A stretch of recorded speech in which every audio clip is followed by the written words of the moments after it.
আসসালামু আলাইকুম রহমতুল্লাহি ওবারাকাতুহু। এখন আমরা গোপন বা সূক্ষ্ম রিয়ার কিছু উদাহরণ জানব।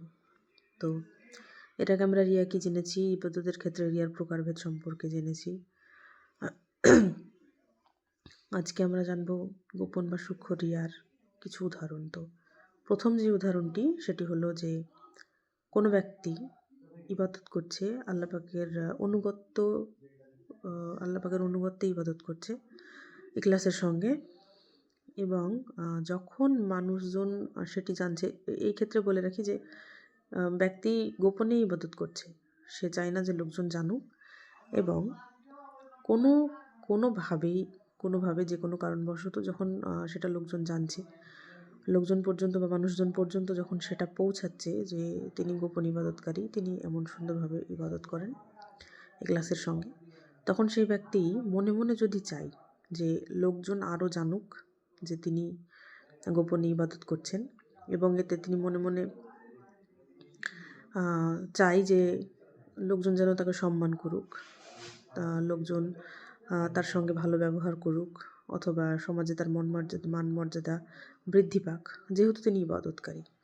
যখন কোনো ব্যক্তির মধ্যে এই ধরনের জিনিস কাজ করে, ইখলাসের সাথে কোনো কাজ করার পর, তখন এটি সূক্ষ্ম রিয়ায় পরিণত হয়। তার ইখলাসের সাথে করা ইবাদতটি ধীরে ধীরে সূক্ষ্ম রিয়ায় পরিণত হয়। তো এই জিনিসটা আসলেই খুব ভয়ঙ্কর জিনিস, এবং আল্লাহ রাব্বুল আলামিন আমাদের সবাইকে এই গোপন বা সূক্ষ্ম রিয়া থেকে হেফাজত করুক।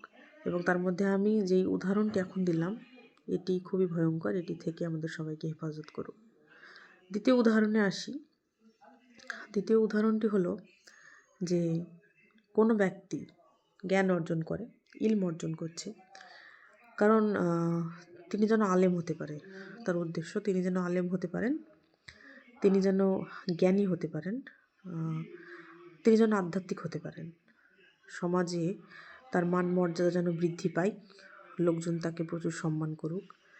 তিনি মর্যাদা বৃদ্ধির উদ্দেশ্যে এবং লোকজন যাতে তাকে জ্ঞানী ব্যক্তি বলতে পারে, এই উদ্দেশ্যে তিনি ইলম অর্জন করছেন, জ্ঞান অর্জন করছেন, এবং এই উদ্দেশ্যে তিনি ইবাদত করছেন।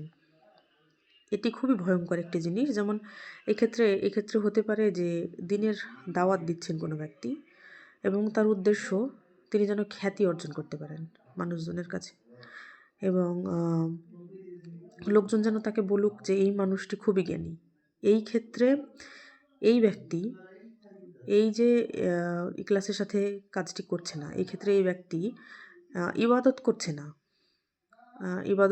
না, লোক দেখানো ইবাদত করছে, এবং বরং ইবাদতকে ওই ব্যক্তি হাতিয়ার হিসাবে কাজে লাগাচ্ছে, মাধ্যম হিসাবে কাজে লাগাচ্ছে খ্যাতি অর্জনের উদ্দেশ্যে, লোকজন যাতে তাকে জ্ঞানী বলুক এবং তার মান মর্যাদা বৃদ্ধি পাক সে উদ্দেশ্যে, অর্থাৎ দুনিয়াবি একটা উদ্দেশ্যে ইবাদতকে মাধ্যম হিসাবে কাজে লাগাচ্ছে। তো এটি আমি মনে করি আরও ভয়ঙ্কর, কারণ এই দ্বিতীয় প্রকার ক্ষেত্র যেই আমি উদাহরণটা দিলাম, এই ক্ষেত্রে ব্যক্তি কিন্তু প্রচুর জ্ঞানী হয়, প্রচুর ইলম অর্জন করে,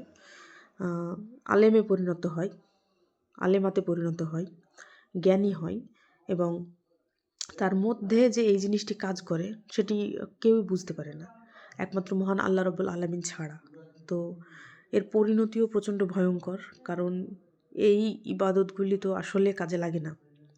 দুনিয়াবি ক্ষেত্রে তিনি দুনিয়া পার্থিব জীবনে সমস্ত কিছু অর্জন করলেও আখিরাতের জন্য তো আসলে কিছুই থাকে না। তো এটি মনে করি আমি যে আরও ভয়ঙ্কর। তো এই ক্ষেত্রে আমাকে, আপনাকে, আমাদের সবাইকে আল্লাহ রাব্বুল আলামিন যেন এমন সিচুয়েশানে, এমন পরিস্থিতিতে কোনোদিন না আনে, আমরা যেন জ্ঞান অর্জন করি, ইলম অর্জন করি, আমরা ইবাদত করি, সমস্তটাই যেন আমাদের প্রধান উদ্দেশ্য যেন হয় আল্লাহ পাকের সন্তুষ্টি অর্জনের। আমরা যদি দাওয়াতি কাজে সামিল হই, সেই ক্ষেত্রে যেন আমাদের উদ্দেশ্য হয় আল্লাহ পাকের সন্তুষ্টি অর্জন। তো এই জিনিসগুলো থেকে আল্লাহ রাব্বুল আলামিন আমাদের সবাইকে হেফাজত করুক। আসসালামু আলাইকুম রহমতুল্লাহি ওয়া বারাকাতুহু।